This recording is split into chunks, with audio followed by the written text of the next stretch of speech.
The dress was a weapon, not of silk and thread, but of light and shadow. A constellation of diamonds hand-sewn onto midnight velvet that drank the ballroom's artificial glow and reflected it back as something purer, something celestial. It had arrived in an armored car, nestled in a case that looked more suited to carrying a priceless Stradivarius than a piece of clothing. It cost, she'd been told in a hushed, reverent whisper by the man who delivered it, $4 million. And as Sora Kim walked through the grand archway of the Sheila Dynasty Hall, she felt every single dollar of it pressing against her skin, a beautiful, terrifying weight. A woman with a face as sharp and polished as the champagne flute in her hand turned, her eyes narrowing. Han Mi-yeon, daughter of a shipping magnate, and the woman who, until recently, had been the presumed future Mrs. Kwon Jin-woo. Her lips, painted a vicious shade of red, curled into a smile that did not reach her cold, assessing eyes. "My goodness," Mi-yeon said, her voice carrying just enough to be heard by the clutch of socialites around her. "The service staff they hire these days. So pretty. But I'm quite sure the catering entrance is in the back." She took a deliberate step closer to Sora, feigning a look of recognition. "Wait, I do know you. You cleaned my father's office building last year, didn't you? The little one who was always humming." The words were meant to be bullets, to shatter Sora's composure and send her scurrying back to the shadows where she belonged. The circle of women giggled, a sound like ice cubes clinking in empty glasses. Sora felt a familiar flush of heat crawl up her neck.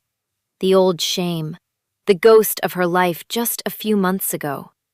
She could still feel the phantom ache in her back from mopping floors, the sting of bleach under her fingernails. But then she thought of the man who had sent the dress. She thought of his promise, whispered over a crackling phone line 1,000 miles away. "I am changing the world for you. Just come back to me." Sora lifted her chin, her gaze steady. Before she could speak, a presence shifted the very air in the room. A hush fell over the chattering crowd, a wave of deference and fear rippling outwards from the entrance. Kwon Jin-woo stood there. He was not a man who entered a room. He was a man who conquered it. Dressed in a bespoke black suit that seemed carved from the night itself, he was stark, beautiful, and lethal. His eyes, dark and intense, scanned the room for a single heartbeat before they found her. And in that moment, the entire glittering, soulless ballroom ceased to exist. There was only him, only her. He moved, not with a walk, but with a glide of pure predatory grace, parting the sea of Seoul's elite without a word. He didn't stop until he was standing before her, his gaze so potent it was a physical touch. He ignored Mi-yeon and her cohort as if they were nothing more than furniture. He reached out, his hand cool and steady, and gently took hers. His thumb brushed over her knuckles, a silent question, a desperate confirmation. He lifted her hand to his lips, his eyes never leaving hers, and pressed a soft kiss to her skin. The gesture was shockingly intimate, a public declaration that silenced every whisper. "You came," he murmured, his voice a low rumble meant only for her. It was filled with a universe of relief.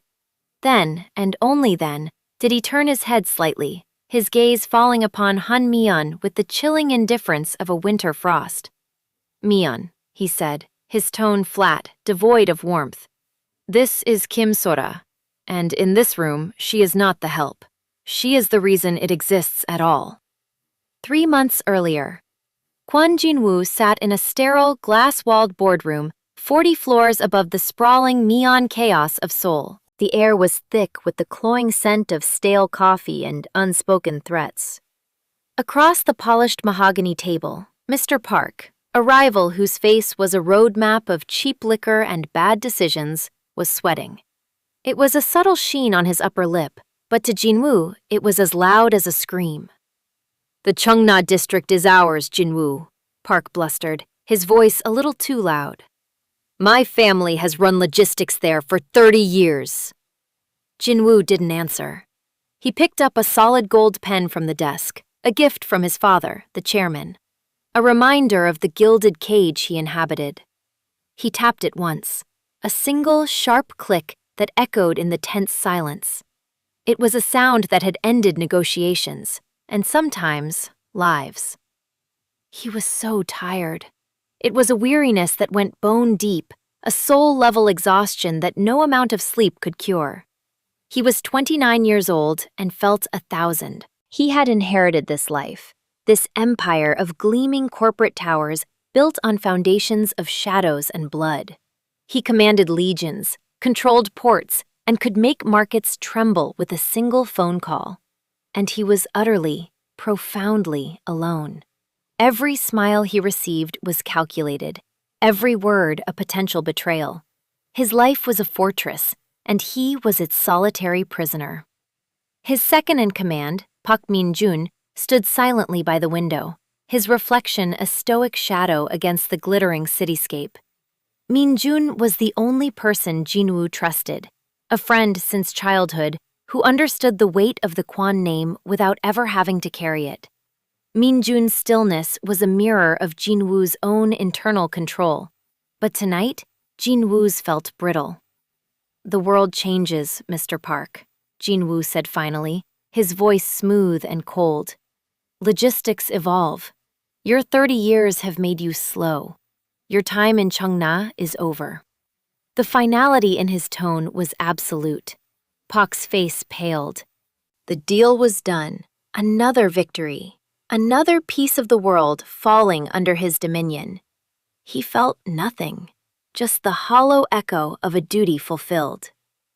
Later, as Min-jun drove him through the rain-slicked streets, the city lights blurring into abstract streaks of red and gold, the emptiness was a physical presence in the back of the Maybach. "Your father will be pleased," Min-jun said, his eyes on the road. "My father is pleased when a wolf eats a sheep," Jin-woo replied, his voice flat. "It doesn't mean he admires the wolf." He loosened his tie, the silk feeling like a noose. He needed air. He needed a break from the suffocating scent of power and recycled oxygen. "Stop here," he commanded abruptly. Min-jun pulled the car to a smooth halt in front of the Grand Orion Hotel, a place Jin-woo owned but rarely visited. "Sir?" "I'll walk for a bit. Wait for me." He stepped out into the damp night air, the fine mist a welcome shock against his skin. He walked into the opulent lobby, the scent of lilies and money replacing the sterile air of his car. He was just another ghost in a suit, invisible to the wealthy patrons who swirled around him. He was about to turn and leave when it happened. A crash. Not loud, but sharp. A service cart, overloaded with dirty dishes, had tipped. A young woman, a cleaner, was on her hands and knees, frantically trying to gather shards of broken porcelain and spilled food. Her uniform, a drab gray smock, was stained. Her hair was pulled back in a simple, severe bun, but a few strands had escaped, clinging to her damp forehead. Guests recoiled with disdain. The hotel manager was rushing over, his face a mask of apoplectic fury. The girl kept her head down, her small hands moving quickly, a smear of what looked like red wine sauce on her cheek. She was insignificant, a part of the machinery that made this world of luxury run smoothly, meant to be unseen and unheard. But Jin-woo saw her. He saw the determined set of her jaw, the fierce concentration in her eyes as she picked up a piece of broken plate, her fingers nimble despite the mess. He saw the tremor in her shoulders, a sign of fear or humiliation. But she didn't cry, she just kept working. Then, as if feeling the weight of his stare, she looked up. Her eyes, wide and brown and shockingly clear, met his across the polished marble floor. And the world stopped. It was not a metaphor. For Kwon Jin-woo, a man who bent time and reality to his will, the lobby of the Grand Orion Hotel actually, physically, froze. The irate manager, the disdainful guests, the shimmering chandeliers, it all blurred into a silent, insignificant backdrop. There was only the girl on the floor, her face smudged with sauce, looking at him with an expression of startled confusion. He saw not a maid, not a clumsy worker. He saw resilience. He saw a fire in those brown eyes that all the money and power in Seoul couldn't buy and couldn't extinguish.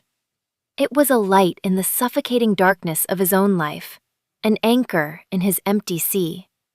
In that single, shattering moment, Kwon Jinwoo, the king of a loveless empire, felt a desperate, terrifying, and undeniable pull toward her. He had to know her. He didn't know he had taken a step forward until Minjun was suddenly at his side, a firm hand on his arm. "Sir, we should go." Jinwoo tore his eyes away from her. The world rushed back in. The manager was now shouting at the girl, his voice a harsh rasp. A primitive, protective rage surged through Jinwoo, so hot and fierce it almost choked him. He wanted to walk over there, to break the man for daring to speak to her that way. "Find out who she is," Jinwoo said, his voice a low growl as he allowed Minjun to steer him back toward the door. "Everything." The girl, Kim Sora, was already a ghost. By the time he looked back, she was gone. But her image was burned onto the back of his eyelids. Sora scrubbed at the stubborn stain on her uniform in the cramped, mildew-scented staff locker room. Her hands were shaking. Not from fear of being fired. She was always afraid of being fired. But from the memory of that man's stare. It had been unnerving, terrifying even. Men in suits that cost more than her family's entire mountain of debt looked through people like her, not at them. But he had looked at her, as if he could see right past the cheap uniform and the spilled food, right into the exhausted, fraying core of her. For a second, under that intense gaze, she had felt seen, and it scared her more than any shouting manager ever could. "You okay, Sora?" Yuna, her coworker and roommate, asked, popping a piece of gum. Mr. Choi was a real monster tonight. "I'm fine," Sora lied, forcing a smile. "Just another Tuesday." But it wasn't just another Tuesday. That man's eyes followed her home on the crowded subway, their darkness a stark contrast to the garish fluorescent lights. They followed her into the tiny apartment she shared with Yuna, a space filled with the scent of instant noodles and the constant hum of the city outside. She had 2 jobs, cleaning at the hotel from 4 in the afternoon until midnight, and serving coffee at a small cafe from 6 in the morning until 2. The 4 hours in between were for a fitful, dreamless sleep. Every one she earned, minus her tiny share of rent and food, went into a growing pile to pay for her father's failed business venture and subsequent medical bills. Her life was a relentless cycle of work, exhaustion, and worry. There was no room in it for mysterious men in $1,000 suits. She pushed him from her mind. He was a glitch, a strange moment in a long, hard day, a fantasy she couldn't afford. Rich men were predators. Her mother's weary voice was a constant refrain in her head. "They take what they want, Soraya. They use you up and throw you away. Stay in your own world." A week passed. The memory began to fade, softened by the sheer force of her fatigue. Then, she saw him again. She was at the cafe, wiping down a table, her back aching. The bell over the door jingled, and a hush fell over the normally bustling little shop. She turned, and her breath caught in her throat. It was him. He stood there, a stark figure of wealth and power in her humble world of cracked linoleum and mismatched chairs. He was with another man, one with a calm, watchful face. He scanned the room, and his eyes found her. That same jolt, that same feeling of being pinned by his gaze, shot through her. He walked to the counter and ordered a simple Americano. His voice was deep, smooth. It didn't fit in her cafe. It belonged in a boardroom, giving orders that shaped the world. "Is this all you have?" he asked, his eyes not on the sparse pastry case, but on her. "We have muffins," she said, her voice coming out clipped and defensive. She felt exposed, like an insect under a microscope. He just nodded slowly, a ghost of a smile playing on his lips. He took his coffee and sat at a table in the corner, the one with the wobbly leg she was always meaning to fix. He didn't drink the coffee. He just sat there, watching her. For 2 hours, he watched her. He watched her pour coffee, take orders, wipe tables, and smile at customers. It was unnerving, invasive. It was creepy. By the time her shift ended, her nerves were frayed raw. She stormed into the back, grabbed her bag, and marched out, intending to leave without a word. He was waiting for her on the sidewalk. "Excuse me," he said. She jumped, her heart hammering against her ribs. She turned to face him, clutching her bag like a shield. "What do you want?" "My name is Kwon Jin-woo." "I didn't ask," she snapped. Her fear was coming out as anger, a defense mechanism she'd honed over years of dealing with unwanted advances. He seemed unfazed. "I saw you at the hotel last week." "I'm sure you see a lot of people," she said, trying to sidle past him. He moved, effortlessly blocking her path. "I only saw you," he said, his voice soft but with an undercurrent of steel. It sent a shiver down her spine. "Look," she said, her patience gone. "I don't know what you think this is, but I'm not interested. This is creepy. Following me to my job? Is that even legal?" A flicker of something, surprise, amusement, crossed his face. "I wanted to apologize." "For what?" "For my hotel manager. He was unprofessional. He has been reassigned." She stared at him. Reassigned? Just like that? The sheer, casual power of it was staggering. Mr. Choi had worked there for 20 years. "You got him fired?" "I moved him to a position with less public interaction," he corrected smoothly. "Now, may I take you to dinner?" "No," she said instantly. "No, thank you." "Lunch?" "No." "Coffee? You seem to have access to some." A hint of dry humor touched his voice. "I'm busy," she said, the lie thin and brittle. "I know," he said, and the softness was back. "I know you work 2 jobs. I know you finish at the hotel at midnight and start here at 6. I know you send most of your money to your parents in Busan. I know your father is unwell." A cold dread washed over her. This went beyond creepy. This was terrifying. "You investigated me." It wasn't a question. "I had to know who you were," he said simply, as if it were the most natural thing in the world. "You're a stalker," she breathed, taking a step back. "I'm a man who saw something he couldn't live without," he countered, his intensity dialed up to a level that felt dangerous. "1 dinner, Kim Sora. That's all I ask. On your terms, any place you choose. If, after that, you still want me to leave you alone, I will." She looked into his eyes, searching for the trick, the lie. She found none, only a raw, unnerving sincerity and a loneliness that mirrored her own in a strange, distorted way. She should have said no. Every instinct, every warning from her mother screamed at her to run. But she was so tired of running, and for the first time in a very long time, someone was looking at her as if she mattered. "Fine," she heard herself say, the word tasting like surrender. 1 dinner. His shoulders relaxed by a fraction, a barely perceptible release of tension. "Tomorrow?" "Tomorrow," she agreed, already regretting it. He chose a tiny, shabby restaurant in her neighborhood that served fiery tteokbokki, a place he could never have found on his own. She had named it as a test, expecting him to balk, to suggest somewhere more fitting for a man who wore his wealth like armor. He hadn't. Jinwoo sat on the rickety plastic stool, his tailored suit looking wildly out of place against the graffiti-covered walls. The air was thick with the smell of chili and boiling fish cakes. It was a world away from his own, and yet, sitting across from Sora, it felt more real than any boardroom he'd ever commanded. She was wary, her posture stiff, her answers to his questions short and clipped. He learned about her dream of being an artist, a dream buried under the weight of duty and debt. He saw a sketchbook peeking out of her worn bag, and felt a pang of something sharp and unfamiliar. He wanted to give her a life where she could fill 1,000 sketchbooks.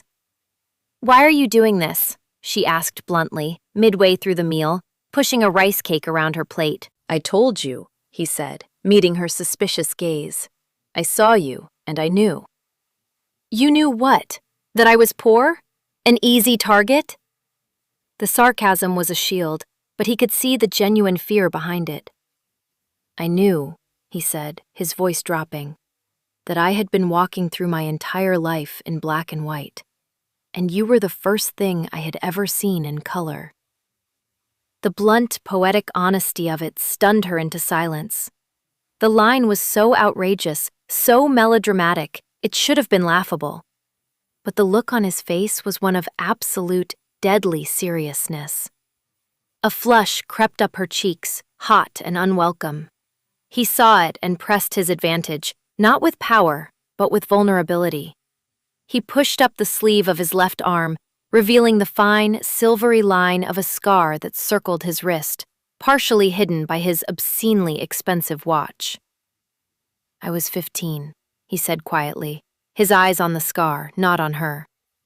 "I decided I didn't want the life my father had planned for me. This was my letter of resignation." He let the sleeve fall. It was not accepted. Sora stared at him, the spicy food forgotten in her mouth. In that moment, he wasn't Kwon Jin-woo, the terrifyingly powerful magnate. He was a boy in a cage, a boy who had tried to escape and failed. It was a glimpse of the prisoner beneath the king, and it cracked through her defenses in a way no gift or grand gesture ever could have. She felt a sudden, unwelcome wave of empathy, a connection.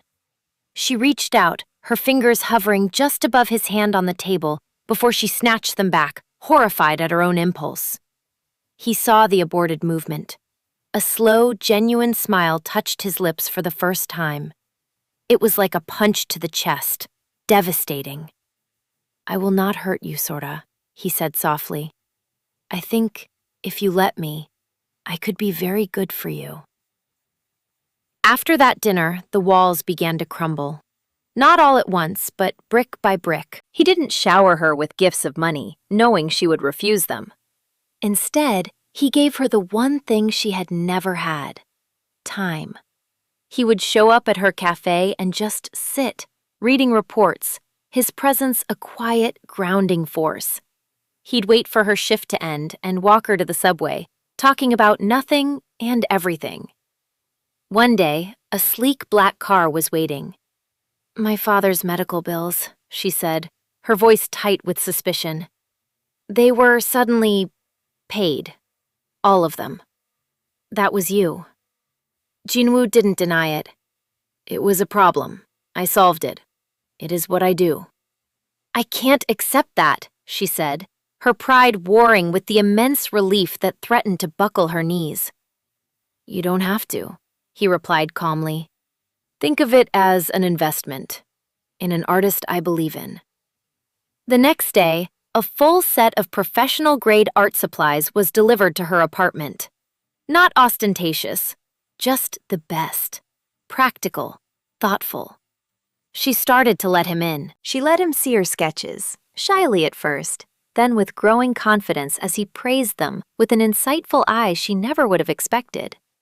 She told him about her childhood, about her quiet, gentle father, and her perpetually worried mother. In return, he showed her his world. Not the boardrooms, but the quiet, lonely places in between. A hidden garden inside one of his family's ancestral palaces. The view from his penthouse apartment, a glittering panorama of a city he owned but felt no connection to. "It's just glass and steel," he said one night, standing beside her at the floor-to-ceiling window. "I look at it all, and I feel nothing. But when I look at you..." He trailed off, turning to face her. He reached out and gently tucked a stray strand of hair behind her ear, his fingers warm against her skin. "I feel everything." He leaned in and kissed her. It wasn't a kiss of passion, but of discovery. It was soft, hesitant and breathtakingly tender. It was the kiss of a man who had been starving his entire life and had just tasted real food for the first time. Sora's mind went blank. All the warnings, all the fear, dissolved in the simple, overwhelming rightness of his lips on hers. She kissed him back, her hands coming up to grip the front of his shirt, anchoring herself to him. This, she thought, with a terrifying clarity, this is what it feels like to fall. Their romance bloomed in a fragile bubble, a secret world they built for themselves in the heart of the city. For Sora, life transformed. The crushing weight of debt was gone, replaced by the giddy freedom to pursue her art. She quit her cleaning job, then the cafe, and enrolled in a prestigious art program, a path Jinwoo had cleared for her with a single anonymous donation to the school. She felt guilty about the ease of it all, but the joy of holding a brush instead of a mop was too intoxicating to deny. For Jinwoo, Sora was oxygen. The hours he spent with her were the only real hours of his day. He found himself smiling for no reason. The emptiness that had been his constant companion for years began to recede, replaced by a warmth that spread through his chest every time he saw her. He was possessive, a trait he couldn't unlearn. He had security trail her discreetly, a fact he kept from her, telling himself it was for her protection. His world was dangerous, and she was the most precious thing in it. The bubble was bound to burst. The first crack appeared in the form of his father. Chairman Kwon summoned Jinwoo to the family estate, a sprawling, traditional compound that felt more like a museum than a home. The chairman was a man forged from ice and ambition, the architect of the Kwon Empire's dark foundations. "I hear you have been distracted," the old man said, not looking at Jinwoo, his attention focused on the meticulous pruning of a bonsai tree. Each snip of his shears was sharp and final. "A girl, A nobody from the gutter. Her name is Kim Sora," Jinwoo said, his voice dangerously level. "A name is irrelevant if it carries no weight," his father countered, snipping another branch. "You have a duty. An engagement to Han Mi-yeon solidifies our alliance with Taeyang Shipping. This dalliance ends now." "No," Jinwoo said. The single word was an act of rebellion he hadn't dared in 14 years. Not since he was a boy with a scar on his wrist. The chairman finally looked up, his eyes like chips of obsidian. "Do not mistake my indulgence for permission. This family, this empire, requires sacrifice. You will make it, or I will make it for you." The threat was clear. He wasn't just talking about ending the relationship. He was talking about removing Sora. The second crack was far more violent. Jinwoo was with Sora in her small apartment, a haven of comfortable chaos that he had come to prefer over his own sterile penthouse. They were laughing, looking through her new portfolio, when his phone buzzed with a frantic urgency. It was Minjun. "They hit us." Minjun's voice was tight with strain. "The Incheon warehouses. The Park family. They didn't take the Cheongna loss well. It's bad, Jinwoo. They're targeting our distribution lines." Jinwoo's entire demeanor shifted. The warmth vanished, replaced by the chilling calm of a commander in battle. His eyes went dark. "Casualties?" "3 of our men are dead. They were brutal." Sora watched the transformation, a cold fear gripping her. The man she was falling in love with, the gentle, lonely man who loved her art, had disappeared. In his place was a stranger, a king, a killer. "I have to go," he said, his voice clipped. He was already moving toward the door. "What is it? What's happened?" she asked, her voice small. He paused, his back to her. He couldn't lie to her. Not anymore. The bubble had burst, and the darkness of his world was rushing in. Protecting her with ignorance was no longer an option. It was a liability. He had to give her the truth. All of it. He turned back to her, his face a grim mask. "Sit down, Sora." There are things you need to know about my family, about me." He sat across from her at her small kitchen table, the same table where they had shared cheap noodles and whispered secrets. But now the air was thick with a truth far more toxic than anything she could have imagined. He told her everything. He started with his grandfather, a man who built a small logistics company after the war, using whatever means necessary. He told her how his father expanded it, moving into darker territories, smuggling, illegal money lending, corporate enforcement that was little more than violent intimidation.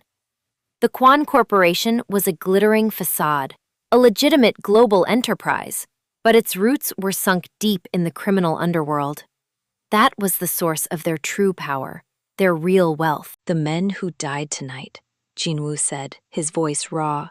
"They died because of a turf war over a port my father stole 30 years ago. They died for me." Sora felt the blood drain from her face. This wasn't just morally gray. This wasn't just a powerful family with a few skeletons. This was a criminal empire. The money that had paid her father's bills, that had bought her art supplies, that was funding her education. It was blood money. "The scar," she whispered, her eyes flying to his wrist. "It wasn't just because you didn't want the life. It was because you knew what the life was." "I was 15, he repeated, his gaze hollow. "I had just seen what my father's enforcers did to a man who couldn't pay back a loan. I didn't want to be that man. I didn't want to be my father." "But you are," she said, the words falling from her lips before she could stop them. They were cruel, but they were true. He was the head of it all now. He gave the orders. He was sitting on the throne. The words hit him like a physical blow. He flinched, the first crack in his iron control. "I have tried. To contain it. To legitimize what I can. But the foundation, Sora. The foundation is rotten. It's a part of me, a part of this." He gestured vaguely at the life of luxury he had given her. Nausea rose in her throat. The beautiful apartment, the art school, the freedom. It was all a lie, built on the suffering of others. Her mother's words echoed in her ears, a deafening chorus. "They take what they want. They use you up." He hadn't just given her gifts. He had implicated her. He had stained her with his world. "I can protect you," he said, his voice desperate now, reaching for her hand across the table. "I swear to you, Sora, no harm will ever come to you." She pulled her hand away as if his touch had burned her. The issue wasn't just her safety. It was her soul. "I can't," she whispered, shaking her head, tears finally beginning to fall. "I can't do this. I can't be the woman who lives in a beautiful house paid for with that." She couldn't even say the words. "Sora, please," he begged. And the sound of Kwon Jin-woo begging was the most heartbreaking thing she had ever heard. "Don't do this. I need you." "And I need to be able to look at myself in the mirror," she cried, standing up, backing away from him. "I need to be me, and this isn't me. I can't be your gangster's mall." The ugly, old-fashioned word hung in the air between them, brutal and final. "I love you," he said, the words torn from him, raw and bleeding. "I know," she sobbed, and that was the worst part, because she loved him too. She loved the lonely man who saw her in color, the prisoner in the gilded cage. But she couldn't live in that cage with him. It would destroy her. "I have to go," she said, her voice barely a whisper. "I'm sorry, Jinwoo. I'm so sorry." She turned and fled into her bedroom, locking the door behind her. She slid down to the floor, pressing her hands over her mouth to stifle the sounds of her heart breaking. She heard him stand. She heard him wait outside her door for a long, silent minute. Then, she heard the front door open and close. He was gone. And her world, which had just begun to fill with color, plunged back into an endless, desolate gray. Sora left Seoul the next day. She packed a single bag, leaving behind the expensive art supplies, the clothes he'd bought her, the entire life he had tried to build for her. She took only her sketchbook and the worn clothes she'd arrived in. She bought a one-way bus ticket to Busan, back to the small coastal apartment where her parents lived. Her return was a quiet, sad affair. Her father, his health much improved thanks to Jinwoo's blood money, was simply happy to see her. Her mother, however, looked at her with a mixture of pity and vindicated sorrow. "I warned you, Soraya," she said softly while they washed dishes together. "Men like that, they burn too bright. You get too close, you get burned." Sora didn't argue. She just nodded, her throat tight. The burn wasn't the problem. The problem was the cold he'd left behind. Her life reverted to a familiar pattern of struggle, but now it was tinged with a profound misery. She got a job waitressing at a local seafood restaurant. The work was hard, the pay was meager, but it was honest, it was clean. Yet nothing felt clean. She felt his absence like a phantom limb, a constant dull ache. The city sounds were too quiet without the memory of his voice. The food was tasteless. Her sketchbook lay unopened in a drawer.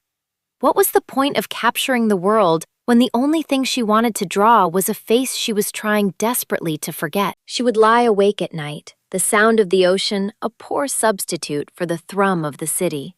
And she would miss him. She missed his intensity, his surprising gentleness. She missed the way he looked at her, as if she were a masterpiece. She missed the prisoner in the king's clothes. She was safe, she was principled, and she had never been more unhappy in her entire life. Meanwhile, in Seoul, Jinwoo descended into a personal hell. Sora's departure had hollowed him out, leaving nothing but the cold machinery of his empire. He threw himself into his work with a terrifying nihilistic fury. He crushed the Park family, not just for their attack, but for being the catalyst that had driven Sora away. His methods were ruthless, efficient, and utterly devoid of mercy. He expanded the Kwan dominion with a cold precision that even his father found unsettling.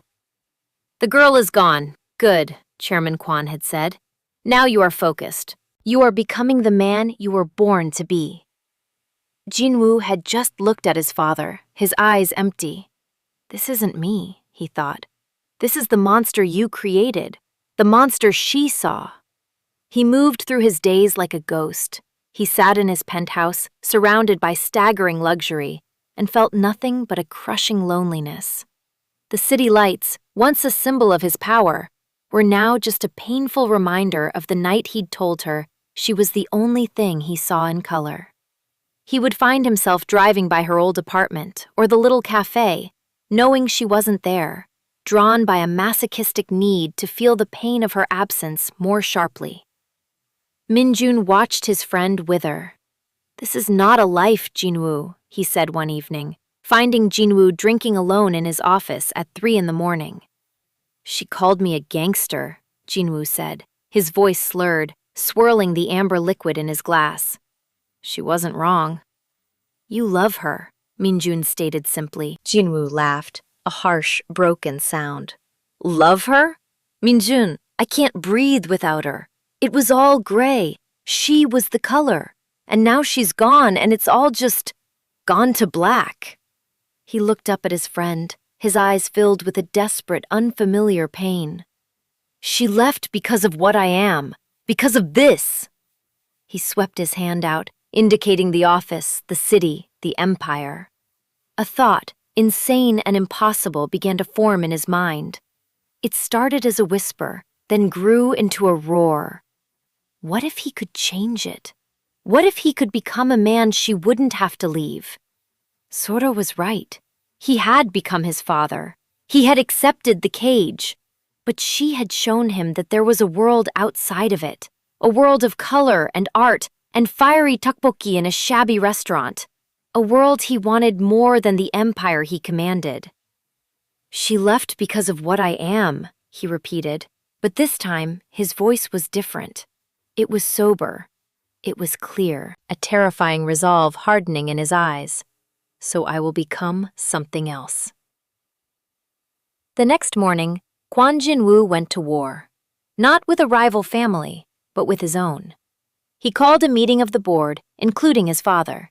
He stood before them, not as the ruthless kingpin he had been playing for the past 2 months, but as a visionary. He laid out a new future for the Kwon Corporation, a legitimate future. We are cutting all ties to our subsidiary logistics, he announced, the euphemism for their criminal enterprises hanging in the shocked silence of the room. We are liquidating the loan businesses. We are selling the enforcement division. We will absorb the losses, which will be catastrophic, and we will rebuild as a clean company, 100%. The room erupted. His uncles, his cousins, the old guard who had grown rich and powerful on the rot, shouted him down. And above them all, his father's voice, cold with fury. You are a fool. You are destroying your grandfather's legacy. I am saving it, Jin-woo countered, his voice ringing with conviction. Grandfather did what he had to do to survive. We are no longer surviving. We are thriving on the misery of others. It ends today. I will not allow it, the chairman snarled. You no longer have a choice, Jin-woo said, his gaze unflinching. He had spent the last week with Min-jun, consolidating his power, leveraging his control of the public-facing, legitimate side of the company. He had outmaneuvered them all. I am the majority shareholder. I am the chairman now. This is my company. The corporate battle was bloody. He lost allies. He lost billions in revenue. He received death threats from the very people who had once sworn loyalty to his family. He worked around the clock, dismantling the empire his father had built, piece by rotten piece. He was tearing down the cage, even if it meant the fall might kill him. Min-jun never left his side, a silent, steady presence in the storm. Through it all, one thought kept him going. Sora. He was not just cleaning his company. He was cleaning his soul. He was building a world he could ask her to share. A world where she would never have to feel ashamed. A world where he could be a man worthy of her love. 2 months later, it was done. The Kwon Corporation was smaller, leaner, but it was clean. The announcement sent shockwaves through the Seoul business community. It was the move of a madman, or a saint. To mark the new beginning, Jin-woo planned a grand gala, a public declaration of his company's rebirth, and he sent a single invitation, a plane ticket to Seoul, a reservation at the finest hotel, and a simple, handwritten note. I did it, Sora. I tore it all down. For you. Please come. Let me show you. He didn't know if she would come. He had no right to expect her to. But he had to try. The day of the gala, he had one final item sent to her hotel room. A dress. Not just a dress, but a statement. A $4 million promise. A symbol of a new kind of wealth. One he wanted to build with her. One that was not stained by the past. And so he stood at the entrance to the ballroom, his heart a frantic drum against his ribs, scanning the crowd, praying. Praying she had gotten his message, praying she would believe him. Then he saw her, standing there, bathed in light, wearing his promise. And for the first time in months, Kwon Jin-woo could breathe again. The confrontation with Han Mi-eun was a distant, insignificant noise. All Jin-woo could see, hear, and feel was Sora, the terrified hope in her eyes, the way she stood her ground, a queen in her own right, even before he reached her. When he took her hand, it was not an act of possession, but of supplication. When he kissed her knuckles, it was an act of worship. His words to Mi-eun were not for Mi-eun's benefit, or even for the crowds. They were for Sora, a public vow. She is the reason. He led her away from the gawking onlookers, his hand a firm, protective shield at the small of her back. He guided her through a side door and onto a deserted marble balcony overlooking the city. The cool night air was a relief after the stuffy ballroom. For a long moment, they just stood there, the sounds of the city a low hum beneath them. "The dress is a lot," Sorta said finally, her voice trembling slightly. "It was meant to be," he replied, turning to face her. His eyes devoured her, tracing the line of her throat, the curve of her shoulders. It was meant to be armor. It was meant to be a crown. It was meant to tell every person in that room that you are not to be trifled with. "I read about what you did," she said, her brown eyes searching his face. "About the company, the money you lost, the enemies you made." "It wasn't my money to have," he said simply. "It wasn't a world I could ask you to live in, so I burned it." "Jinwoo," she breathed, her voice thick with unshed tears. "I would have burned the whole world for you, Sora," he said, his voice raw with an emotion he no longer tried to hide. He took a step closer, cupping her face in his hands, his thumbs gently stroking her cheeks. "I love you. In any world, in any life, it's only you." That was all it took. The last of her resolve, the last of her fear, crumbled. This was the man she loved, not the kingpin, not the magnate, the man who would tear down his own kingdom just to be worthy of her. She surged forward, her hands tangling in his hair, and pulled his mouth down to hers. The reunion kiss was nothing like their first. It was not gentle or hesitant. It was a desperate, frantic collision. It was months of heartbreak and longing and misery poured into a single searing moment. It was a kiss of forgiveness and homecoming, of pain and profound relief. It was the taste of a future snatched from the jaws of a dark past. He kissed her back with a hunger that bordered on holy, his arms wrapping around her, lifting her off her feet, pressing her against him as if he could physically merge their bodies, ensuring she could never leave him again. "I love you," she sobbed against his lips. "I love you. I'm so sorry I left." "Don't be," he murmured, burying his face in her hair, inhaling her scent like a drowning man breathing air. "You left a monster. You came back to a man. You saved me, Sora. You saved me from myself." 1 year later, the light in the studio was perfect, a soft, late-afternoon glow that filtered through the large, floor-to-ceiling windows, illuminating the dust motes dancing in the air. The scent of turpentine and oil paint was thick and comforting. It was Sora's favorite smell in the world. She stood back from the massive canvas, a critical eye on her work. It was a portrait, a man sitting in a simple chair, looking out a window at a cityscape. But the man wasn't looking at the city. He was looking at something beyond it, a hint of a smile on his face. The light from the window illuminated one side of him, while the other remained in shadow. But the shadow was soft, not menacing. It was a portrait of peace, of a prisoner, finally free. The door to the studio opened softly. Jinwoo walked in, carrying 2 mugs of tea. He was dressed not in a suit, but in a simple pair of jeans and a soft gray sweater. The terrifying intensity in his eyes had been replaced by a deep, abiding calm, though the fire still flickered there whenever he looked at her. He didn't speak, just came to stand behind her, wrapping his arms around her waist and resting his chin on her shoulder. They looked at the painting together. "You make me look too handsome," he murmured against her ear. "I paint what I see," she replied, leaning back against the solid warmth of his chest. His company was thriving.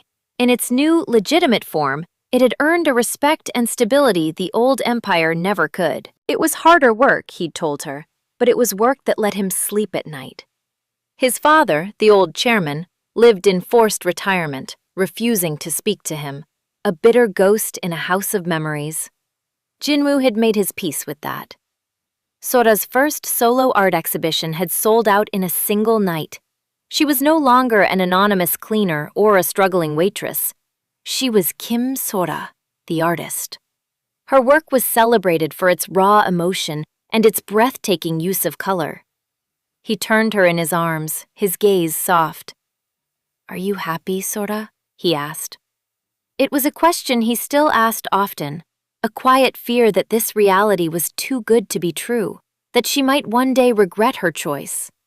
She smiled, a real, brilliant smile that lit up her entire face. She reached up and touched the faint scar on his wrist, no longer hidden by a watch. It was just a part of him now, a reminder of the past they had overcome. "I'm home, Jinwoo," she said, her voice full of a certainty that chased away the last of his shadows. "Anywhere with you is home." He lowered his head and kissed her, a slow, deep kiss full of quiet promises and shared tomorrows. The late afternoon sun enveloped them, painting them in hues of gold and amber.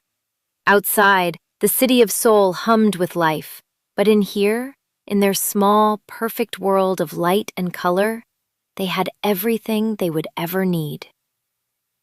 This story teaches us that true love is not about finding a perfect person, but about inspiring and supporting the person you love to become the best version of themselves.